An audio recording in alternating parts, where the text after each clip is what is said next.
Hello there, men, and welcome to the Masculinism Movement channel, a place for men to be men and talk about masculinity and men's issues. I'm your host, Brian Crawl, and today I'm here to tell you guys, don't feed the narcissists. Before I continue, could you hit that like button for me? Thanks. We all know that women use men as meal tickets. Even these days, there are what are called foodie call dates, where women just go on dating apps to find guys to buy them meals.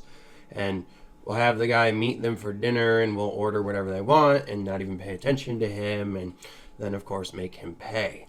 But women don't just feed off of a man's food he can provide for her.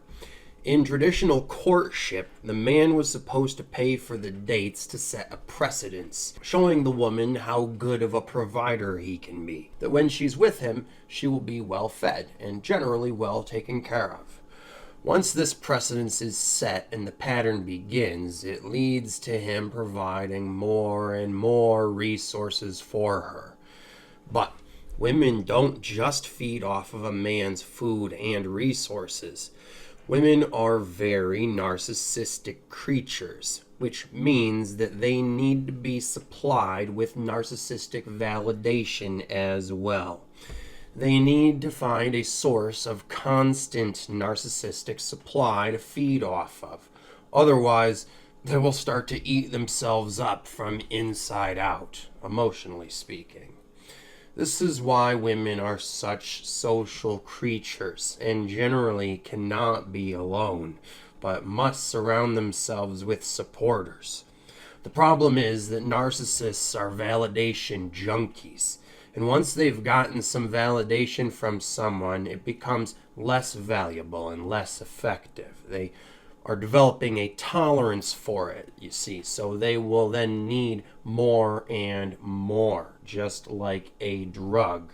And just as how the amount of resources you provide will also never be enough, and they will always want for more than they have, and will keep taking more and more and more from you as time goes on.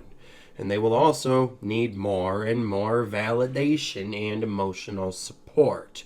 And no matter how much you give, it will never be enough. Because as addicts, they suffer from this chronic dissatisfaction. No high will ever be enough for them, because they will always come down again, and then will try to find another way to get back up. But at that point, they will be less sensitive to their drug of choice. They will be developing a tolerance. And then, when they do not get the dopamine fix that they need from you, and you do not make them feel good enough because they've gotten too numb to it, they will start to lash out at you, just like a junkie going into withdrawal. That is why you see women surrounding themselves with so many supporters. Male orbiters who they can suck energy from like vampires, with a stable of domestic human slaves who they leech off of over time. Why they create social media profiles and cultivate a whole network of followers to give them a steady stream of validating notifications of the likes they've left on their posts, each one providing another dopamine hit and bit of narcissistic supply. Once you have started feeding the narcissist, you are brought into their scheme, and they will latch onto you and start feeding off of you like a parasite to a host, until they have depleted all of the value you can offer them. Then you will go through a period of what is called devaluation, and then after that, they will discard you. They will essentially exploit you until they have used you up, and then make you feel worthless, because that's what you are to them. And then will reject you, break your heart, and probably ghost you and act like you never meant anything to them, because you didn't. This will even happen with people who claimed to have loved you, or even been in love with you. In fact, doing what is called love bombing is a common way that narcissists will emotionally prime their victims into becoming sources of validation and other resources. And going from love bombing to devaluation and discarding is extremely painful, which is only compounded by the fact that you have also had many other emotions and ergonomic resources depleted or destroyed. Being used for narcissistic supply is a devastating experience. In fact, it only occurs because these relationships are codependent, and the narcissist is not the only addict, but they get you addicted to them as well. It is the only way to ensure that their hosts will stick around enough to allow them to feed off of. They will not only use emotions such as love, but they will get you addicted to them sexually and dependent upon them for sexual stimulation or in any other kind of way that they deem necessary. They will get you attached and codependent to them by any means necessary. So once they leave you, you may find it very hard to function independently without them. These kinds of codependent symbiotic relationships are even promoted in romantic ideology, as we can see in romantic media, such as love stories and love songs, and the way that religion promotes marriage, a legally and financially binding contract between two people. And getting a man to marry her and sign over half of his assets is the narcissistic female's greatest goal.